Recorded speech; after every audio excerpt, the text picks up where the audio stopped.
Nothing in this podcast or on our website should be construed as medical advice. Consult your healthcare provider for your individual nutritional and medical needs. The information presented is based on our research and is strictly that of the author and not necessarily those of any professional group or other individual. Hi, I'm Sue Becker from Bread Beckers.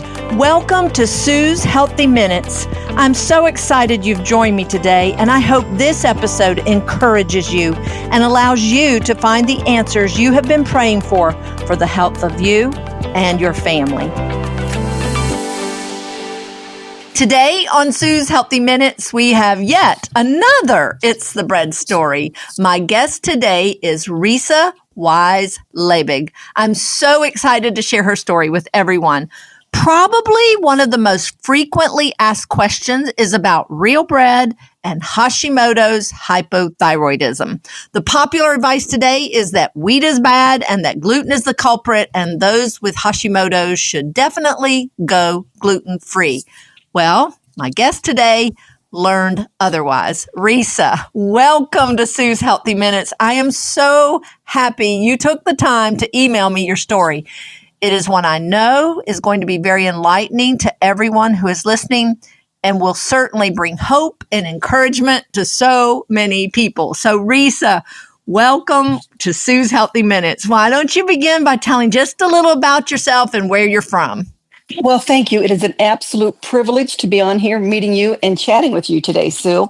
I grew up in northern central Ohio. I grew up on a dairy farm and absolutely loved it. Very fortunate gal, had a wonderful childhood. Mom was a fabulous cook. She still is at almost 91 years old. She always had vegetables, fruit, meat, bread, and dessert at every meal. And, never had a weight problem. Anything growing up was very healthy. We also grew up on what they today refer to as raw milk, but it was just unpasteurized milk. And when it was time to get milk, I'd just zip on out, bop out to the dairy barn or, the milking parlor and scoop in and get the big milk. And sometimes Mom would say, don't get too much cream this time. But, that's what I grew up on. And, not getting ahead of myself, but I see some of the fuss that people make over raw milk and if it's healthy, et cetera, or not. And I'm telling you that I grew up on it and it was wonderful. And I think there's tremendous health benefits to it. But I agree. We've been drinking raw milk that we get from a local dairy for, about probably 20 something years now. So I agree. Yes.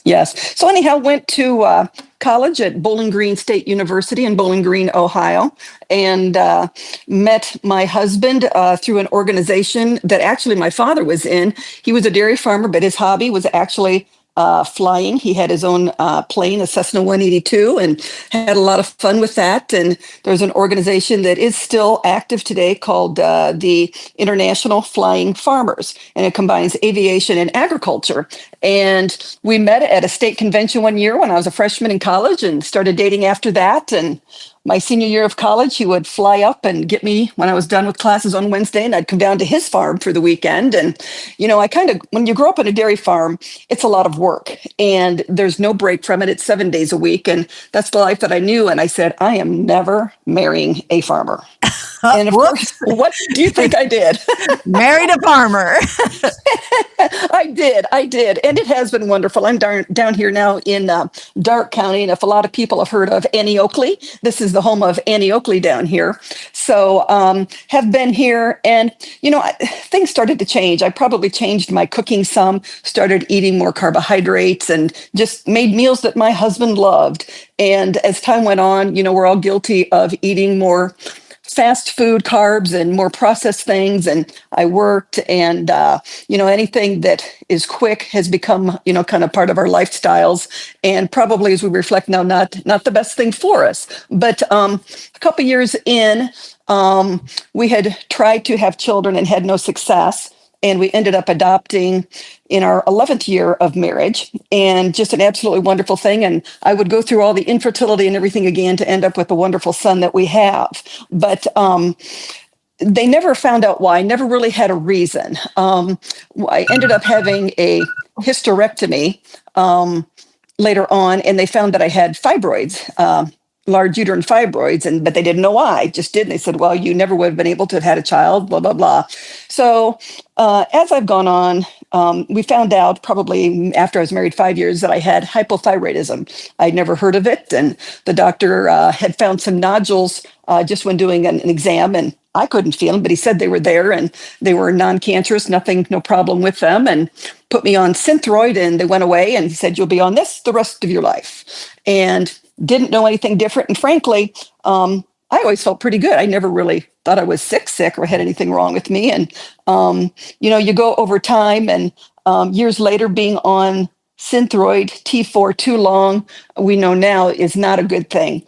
And that's probably one of the things that I've learned is to educate yourself. No one is going to help you as much as you can help yourself. And that's just so incredibly important.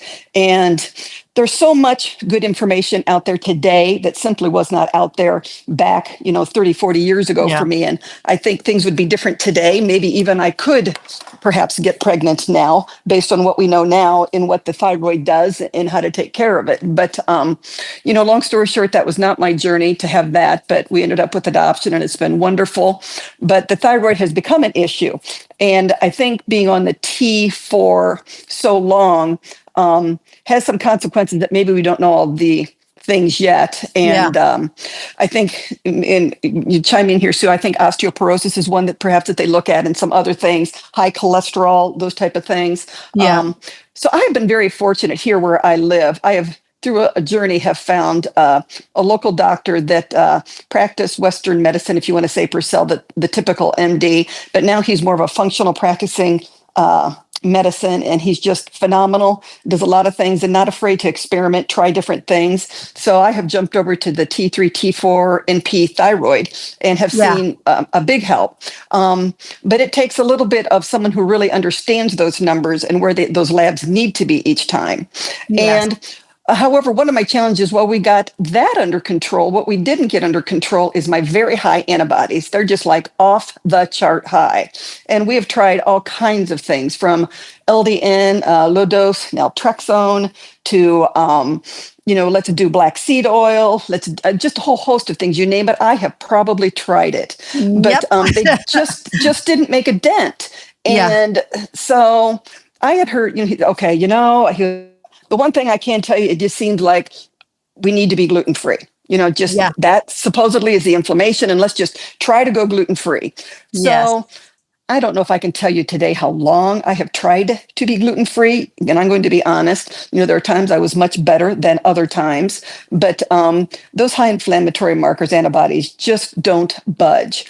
And so in the quest of being gluten-free, tried to cook with almond flour and those type of things. And it just wasn't cutting it for me. So I thought, I will just eliminate bread because bread is the problem, they tell me. Yep, so that's what they tell you, isn't it? Yeah. It is. Tried all the baking and all that kind of stuff. And I thought I was doing pretty good with it. But once again, even though being gluten-free or eating almond bread or all those type of things just didn't make a difference in the high antibodies. And while I was getting my thyroid numbers themselves with the MP thyroid more in line where they needed to be, I was pleased with that, but just this still bothered me that, the markers weren't budging. The markers bothered me. The cholesterol was higher, which is very common with hypothyroidism. And actually my doctor today, he's just so wonderful. He's like, I'm not worried about your high cholesterol number. That's not a concern. Not that it's not a concern, but it's just not what everyone else makes it out to be. Right. So we had headed over to northeastern Ohio, and that's known as Amish country over there, Holmes County, Millersburg, et cetera. Just beautiful area. And I have a sister that had moved back to the Cleveland area, and we went to visit her and then swung back around there. And we have a friend over here that lives over that way. And I said, hey, where do I find this Einkorn? I've heard of it. My husband is a farmer, corn, beans, and wheat. We grow a soft red wheat here. And he had never heard of it. And he said, it's an ancient grain. What's the difference between an ancient grain and wheat? And so he was very interested. So it's just such a God story. We go there, I find this place and we go to it and I see all these different kinds of, we have Einkorn. Oh, it's very popular. We're selling a lot of it now. Yeah. And she said, so we've got Einkorn organic, and we've got all-purpose Einkorn. And I'm like, I don't make bread. What do I get? She said, well, get a little of both. I said, do I have to get that much? Because she had like 10 pounds. Oh, no, we can do whatever you'd like. We can mill it and just give it to you right here. So I'm like, wow, well, what else do you have? And I mean, they had barley and buckwheat and the hard red, the hard white, the soft white. And at this point, that's all Greek to me because I'd never even made bread in my life other than like blueberry muffins and those type of things. Yeah. And so my husband, his ears kind of perked up. He said, well, where do you grow the einkorn weed? Well, we grow it here. And, we do have a customer that we get it from too, but we can grow it here. Our farmers grow it for us. Mm-hmm. Well, would you sell some to me? Well, sure. So long story short, I got some, brought it home to one of my gals here. We have lovely gals here that are into the whole craze of the sourdough. And this is something else that I really wasn't totally understanding, and just that I've heard sourdough is okay, maybe if I have to be gluten-free, and I can probably give that a try. And I had some, tasted wonderful, didn't see any reaction, no change in any thyroid or antibody numbers, but I didn't understand what they're making it with. So I brought her this Einkorn. I said, rather than me wasting this flour, can you make some for me? Oh, I'd love to try it. So she struggled with the first batch, and she said it just handles a lot differently than my flour, my organic flour. I didn't know what that meant yet. So long story short, she made me a loaf. I didn't know if it was good or bad or whatever. It looked lovely to me, tasted great, and really wasn't interested at that point still in making anything further. On our way home from getting the Einkorn flour, you know how your cell phone hears everything that you say? And yes. And all of a sudden, you're getting all these pop-ups about Einkorn flour. Yes, exactly. So it pipes up on Einkorn, ancient grain. So my husband said, play that video over the speaker here in the car and we'll listen to it. And so we're listening to it. I'm scrolling through the notes, and this podcast, someone says, you need to listen to this. And it was Sue Becker and Jennifer McIntyre on Before You Go Gluten-Free. And I was like, ding, ding, ding. I'm like, what do you mean before I go gluten-free? I can consider, I'll go listen to this. My world changed at that point. I had never heard of Sue Becker. I had never considered that you could consider going gluten-free if you had hypothyroidism, et cetera. And it's been no turning back ever since. So, we have planted einkorn wheat, and I'm making the bread, and it's just been quite a journey. I love your words. You said you listened in your email. You said, I listened to the podcast and I was dumbfounded. And I just thought that is so funny. That pretty much describes the way I felt way back in 1991 when I first learned of what was done to the flour and the whole concept of milling my own flour at home. And I thought it was funny that you said, I had never heard of it, and I'm a farmer's wife. Yeah. And that's exactly what I say so often. I've never heard of this, and I'm a food scientist. How did I miss this? But it's crazy how in God's time, he leads us to life-changing truth. And I love it that your husband grows soft red wheat, which is what grows in Ohio. It's what grows here in Georgia as well. We're a wetter, more humid climate, and not quite as cold. I know you just told us that we didn't know what cold was because I'm sitting here all bundled up because it's cold here in Georgia. But it's a wetter growing season, and so soft wheat is what predominantly grows there in Ohio as well as here. But you've planted some einkorn, so I can't wait to hear how that crop turns out. But I want to get back to your story. So needless to say, you became very excited, and I love it. You said you jumped in full force, and the real test for you and question, I know for all of our listeners, is going to be, can real bread, and I might add not gluten-free, but made from wheat, can it make a difference in my Hashimoto's and hypothyroidism? And you recently had some lab work done. So you started milling in like August, right? October. October. Okay. Yes. And you had some lab work recently done. And what were your results?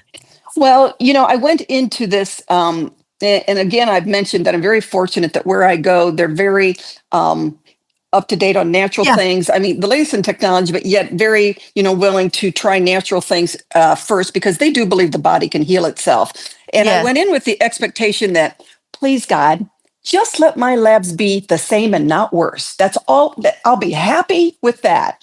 And so we're in there and we're talking, and we look at her lab and she goes, okay, we chatted about everything. Let's get down to your labs. And she said, you need to cut back.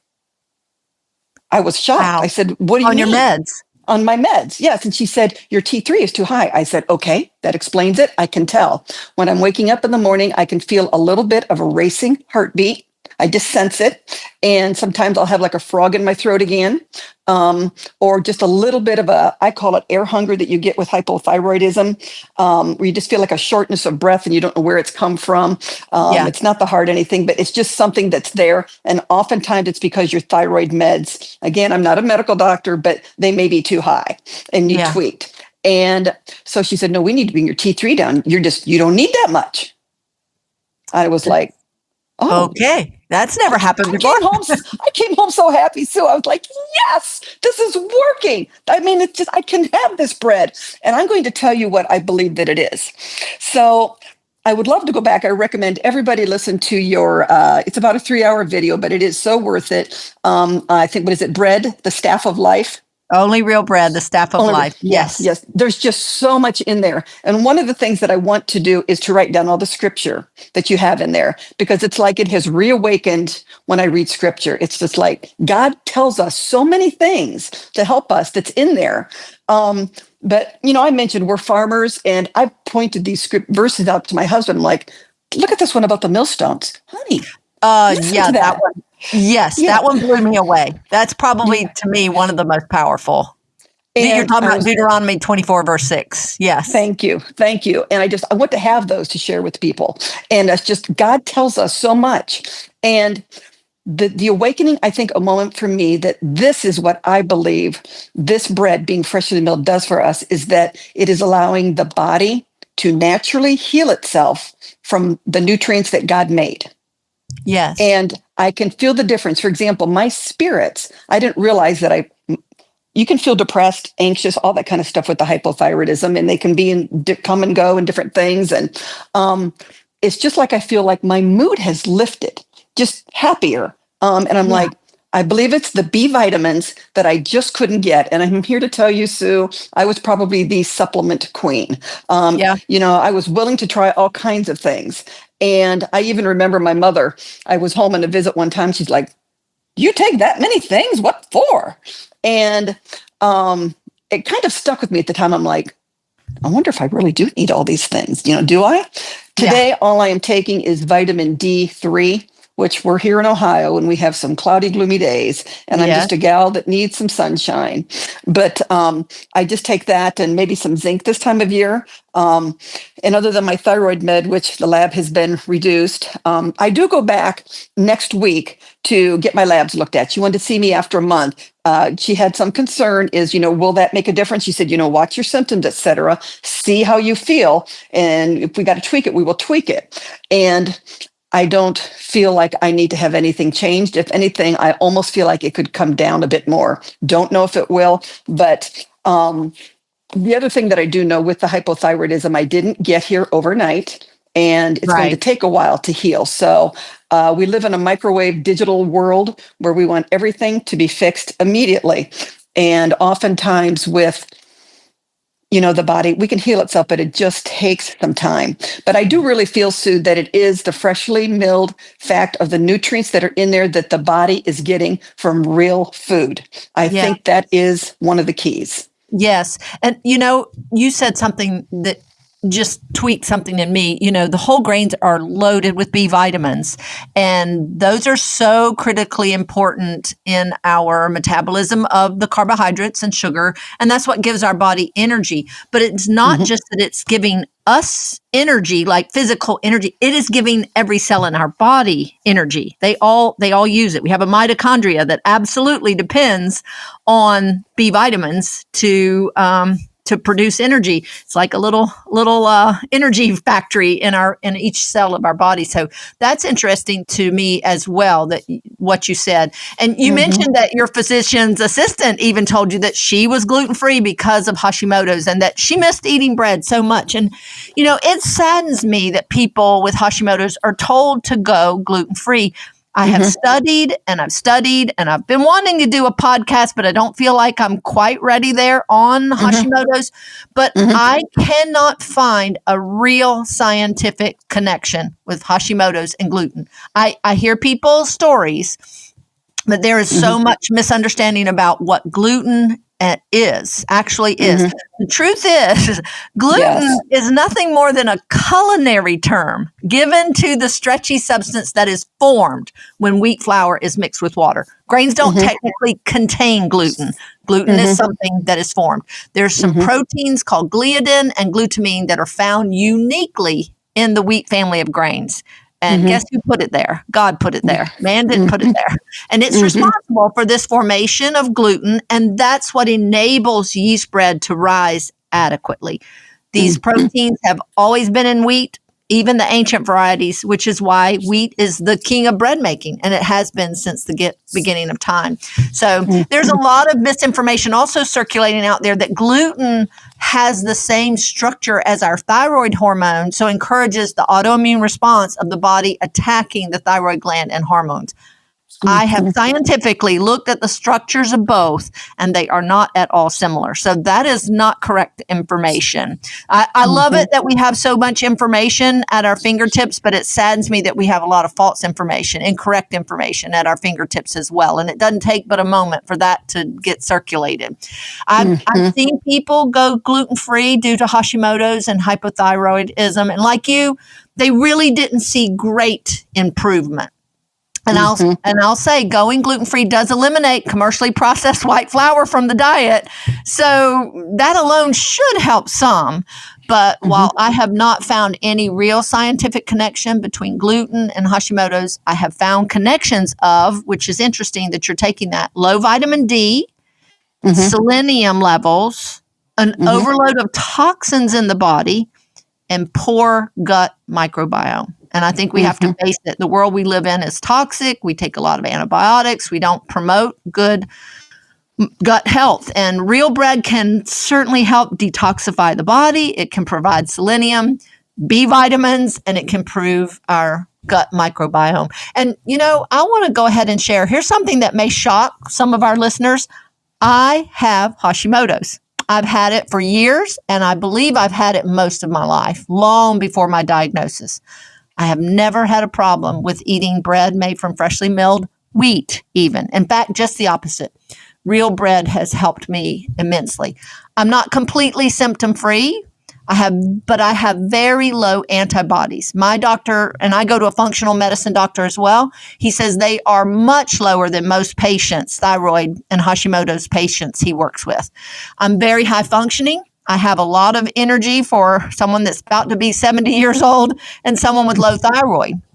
I also do not have some of the related complications like constipation, low immune, high cholesterol that accompany low thyroid, which is a huge benefit that I attribute entirely to real bread, as these are things that I struggled with before bread.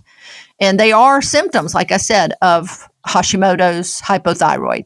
I do have a bit of trouble gaining weight and losing weight. I'm a bit heavier than I'd like to be, but I try not to get stressed about it and just keep eating real food. And like you, I do take a natural thyroid hormone supplement daily that has the T3 and T4.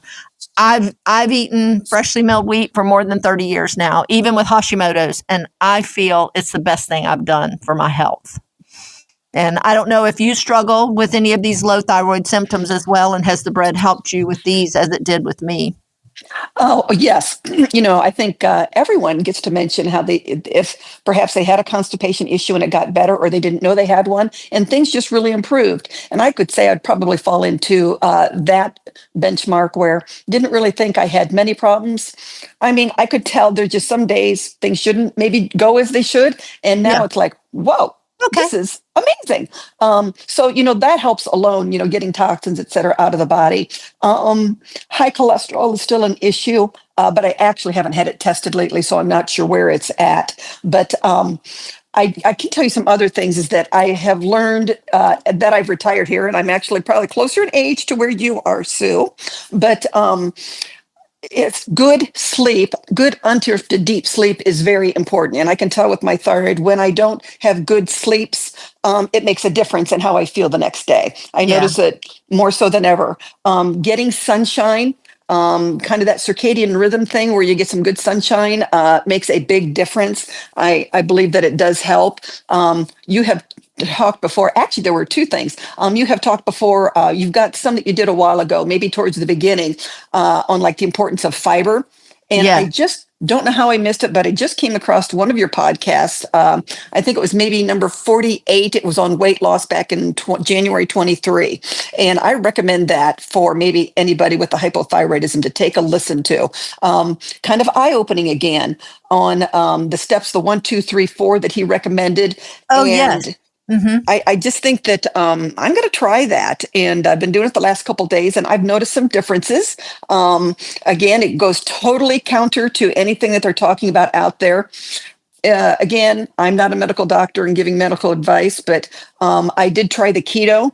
And for me, it, I think, really messed things up. This is personally for me. I went into a real hypothyroid storm, had really high blood pressure and some different things. And I simply was not getting any good carbs and didn't understand that. And I just think it's my personal opinion that hypothyroidism, we need the good carbohydrates, starches, et cetera, whatever, the good ones. And it just, if we do real food and the real bread, that alone can make a huge difference. Yes, I heartily agree. And that's what I'm just like, we way overcomplicated eating. And I am doing some research on the keto diet and the high fat, the low carb, high protein. Those are scary to me. The scientific information that I am reading, it's very scary. And you are not the first person that has said, I went on those and it caused some people shared it caused some significant, serious health issues, and like fatty liver disease and very high cholesterol, heart issues. And one lady I spoke with shared that her doctor said, if you don't get off this diet, it's going to kill you. So, and I'm like you, I'm not a doctor, so I try to be very, very careful. And I know people that say, my blood sugar came into line, or I lost all this weight. Short term, it can bring some results, but long term, our bodies were not designed to use fat for energy. That's a starvation mode. That's where we go into that. But carbohydrates is what we use, and we need to get those good ones in there. Well, we do. And, there's probably one thing that or a couple things that I see going on within the gluten world that I've been exposed to. And I'm coming into this from a farmer mentality and having worked in the ag world pretty much my whole life. But I read comments all the time when people talk about gluten, or even a lot of these Instagrammers out there, and not picking on anyone in particular, but I will see some that look at the sourdough that I'm making, and this is so wonderful. And then I'll see a bag right next to it of organic unbleached flour. And I'm like, okay, you're promoting all these healthy things, and look at me, the homesteader, nothing wrong with that whatsoever. But then they throw in, I'm avoiding all wheat because the wheat, because I only get organic because it's not sprayed with glyphosate. And if you want to send me off the deep end, it's to say that farmers spray glyphosate on their wheat before we harvest it. And I've asked some folks, I'm like, okay, do you know what glyphosate can do? Have you ever sprayed it on, for example, your grass? What happens? It dies. Well, it dies. Okay. Yes. I said, so why would we do that to our wheat? Well, you use it as a desiccant. You want to dry it. That's why you do it. No. We rely on Mother Nature, sunshine, to dry our wheat down. I said, I have grown wheat. My husband has grown wheat for over 45, almost 50 years. And we've never, ever used glyphosate to spray it on the wheat to dry anything down. And I don't know where they get these studies from. And when I see people post that on there, that, that's something bad about wheat. It's just not true. Now, there was a study, and I can't even tell you, I saw it. It was years and years ago. A nurse, I believe, somewhere had written something for a company, a study in perhaps somewhere in Canada. They had done something where they sprayed their wheat, and it might have even been canola early. And they use that, and all of a sudden it's grown into this whole, if you want to tell a lie or try to stop a lie, how many times does it go around the world before you can even stop it? I think glyphosate is an example of that. Yes. But that's just one of the things in the farm world that in regards to the wheat, that's been kind of eye-opening for us. I had no idea so many people think that. And it's just simply not true. It's simply not true. So hallelujah. Well, I'm so glad you went there, because I was sitting here going, okay, her husband's a wheat farmer. Should I really ask her about this to confirm? And I see it. I'll see it on social media posts, and people just state it like it's absolute fact.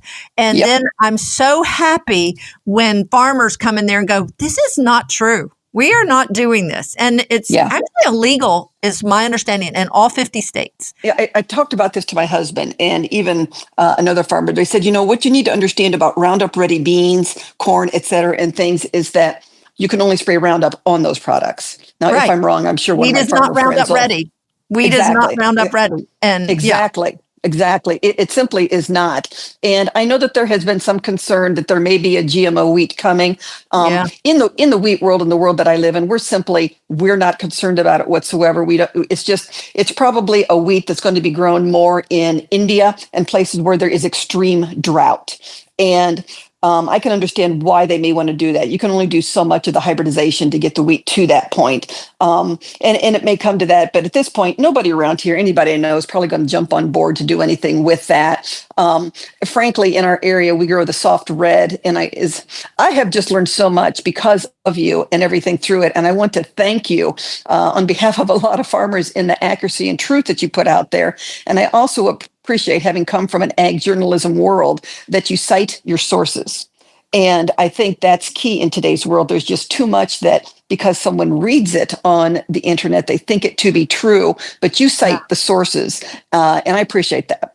I try to. I never thought that I would be a speaker and teacher to the masses. And so in the early days when I first started, I was just studying for my own personal benefit. And so then when I did start speaking, I'd read something somewhere and I'd write it in my notes. And I didn't pay attention to where I read it. I read it in a credible source. Most of the time, my food science books or a biochemistry or physiology book, sometime a health journal or, something like that. And I'd read it and I'd just write in my notes and share it. And now people say, where did you get this? And I'm like, I don't know. So now I'm really trying to be more careful to cite sources and even research something that I know and I've stated, and research it and find a source that I can cite. So, but sometimes every now and then people then will say, where did she get that? I don't know. And I'm like, I don't know. I wish I could tell you. So thank you for that, because it's something that, like I said, I never thought I'd be quoted as much as I am. But I love what I do. I love where God has led me. And you mentioned Deuteronomy 24 verse 6. And for people listening, I'll just share that. In the days of the Israelites, when God was writing the law, he wrote us instruction on how to love him, how to love ourselves, and how to love each other. And he had laws of way you treat people. And I just love it that he said, when you borrow something from somebody in those days, you gave them a pledge. You gave them something of value of yours that they held, as a pledge that you would return whatever it was or pay them back whatever it was that you borrowed from them. But he said, do not take a man's millstone as a pledge, for you would be taking his life. And when I read that, I was blown away. God equates the milling of our grain and making our own bread with our life. And I know people could say, well, that's a different time and we have food readily available in the store, but so much of what's in our grocery stores is not food, especially in the bread realm. So I could talk to you forever. You're so knowledgeable. I love it that you're a farmer's wife and you've worked in the field of agriculture, I think you said. Yes. And that's just amazing. And so I just cannot tell you how excited I was to read your story and have you share your test results with everyone. I'm truly rejoicing with you. And I just believe, and that's why I reached out to you, that this is going to be such a confirmation that for others, that real bread made from freshly milled flour or even wheat or einkorn can actually help, not hurt those with hypothyroidism and Hashimoto's. Yes. And not just be able to be tolerated, but actually help. And that's what I've seen with so many people that have gone gluten-free, that have tried the freshly milled flour. It's not that they can just tolerate it like you. It brings energy to their body, life to their body, help in so many ways. It brings healing. So I love your excitement and how you went all in and even began to share your bread with others. I think you said that you shared real bread with a friend at church that is diabetic, and he said it made a huge difference. How did it help him? Well, it's in our life group at church, and they kind of laugh and they say, okay, you just need to write a book. You've done, you know about so many things, and we kind of laugh about it. But, I had shared about the freshly milled, and I said, if you want, I could bring a loaf of bread to our next, meeting, and because we always eat. And I brought an extra bread if anybody wanted to take it. And this friend took it, and I did not know at the time when he took it that he was diabetic. And we met 2 weeks later, and I really hadn't heard from anybody, that I gave it to, and they didn't say if they liked it or not. And I'm like, you know what? It's okay. If they don't like it, it's okay. It's good for me, and I'm taking care of Risa and Scott's health, and that's good enough. And I said, how did it help you? And he looked at me, he said, you changed my life. Wow. And I was like, what? He goes, it has made such a difference. What he explained to me is that, and I'm not diabetic, so I don't understand, the highs and lows and swings and all that. But he said, I think it's the fiber especially that keeps his blood sugar stable. And he said, I just stay full so much longer, and I don't want to do that snacking. Yeah. And I think that's a really big deal. And I noticed that this fall for my husband when he was out running corn and beans in the combine, and I pack his lunch when I send him out. And he said, hey, don't give me 2 slices of that bread. He said, it's all I can do to eat one. It keeps me full all afternoon, and I don't get tired. It and I'm stays with me. Really? Yeah. Okay. That's what I noticed with my children too. When we first started, people would say, you must spend all your time in the kitchen, because I had 5 young children. I homeschooled. And I said, actually, I don't. They get full. Used to, when I bought store-bought bread, and I was buying the best that I knew, I'd make the whole loaf in sandwiches for 5 kids, and they'd fight over the last one. When we started making the bread, I made 5 sandwiches, and most of them could not eat a whole one, and there would be sandwiches left. So it stays with you. And I just did a podcast with a lady that shared how it really brought her A1C numbers down. She's diabetic. Cool. And so I explain a little bit in that. So that'll be coming soon. It hasn't aired yet, but the fiber is critical. Also, the B vitamins and the chromium that are found in the whole grain breads really help stabilize that blood sugar. And you don't get those highs and lows, and it keeps you full. So that's really exciting. One other thing, Sue, that I think may be of help to your listeners, it just kind of came across my mind now, and I struggled with it. It just kind of hit me this morning. I went over and had coffee with a girlfriend, and I said, I'm going to bring some cinnamon rolls. Can you believe it? I know how to make cinnamon rolls, and they're so good. And we were enjoying them. And there was this thought that came into my mind that when I have things like cinnamon rolls, or even when I have my bread, I still have that ingrained in me that that's not gluten-free, or is it gluten-free? And just that mindset that's just pushed out there that, I still do struggle with that a little bit. Not that I don't want to eat it, but it's just, is that really good? Is it really good for me? I mean, yes, it is. It's showing that it is. And I think that is pushed so hard from the media. And so frankly, social media sites big time that, you just can't have any grains. It's just so bad for you. And I think it's something that a lot of us, struggle to get over. And it's like, the joy of eating the freshly milled. We just had no idea. And my husband even says, sometimes he's like, you're giving another loaf of bread away? He goes, do we have any? And I'm like, yes, I'm making another one. It's okay. He goes, well, I haven't had any for a day. He goes, I'm missing it.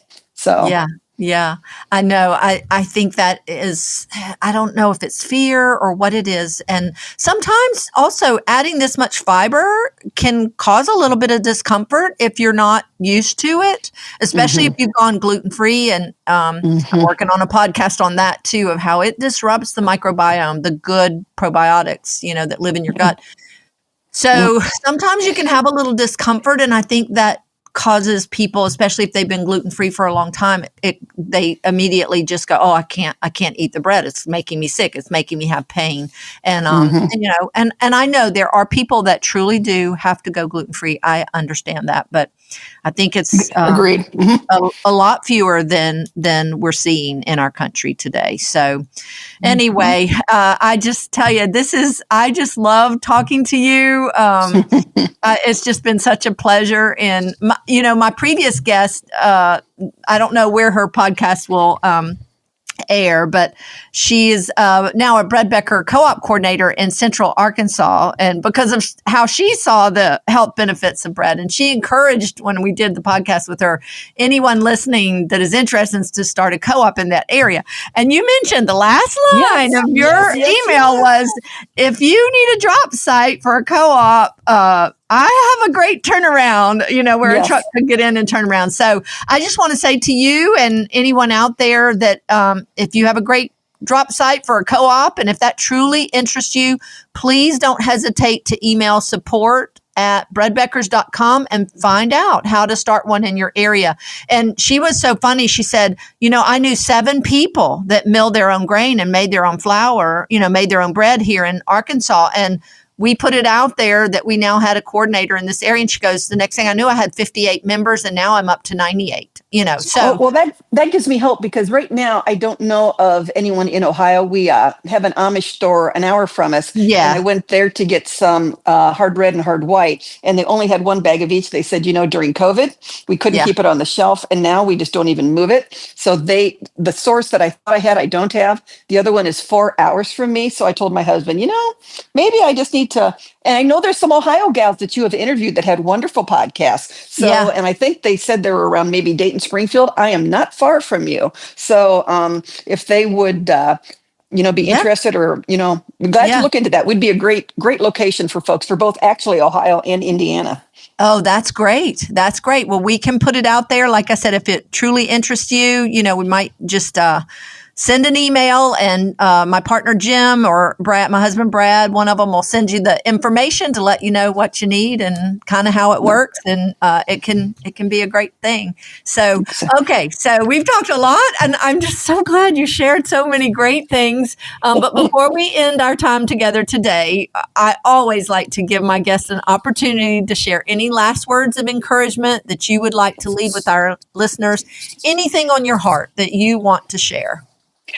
Well, I want to thank you again, Sue, for just discovering what you did and sharing it, deciding to become a teacher and to share so much with us. You've blessed many lives. If I've learned anything, it's that we really need to self-educate ourselves. And, don't believe everything that you read out there, but truly, listen to a lot of your podcasts. I highly recommend that. I just have been amazed at what I have learned.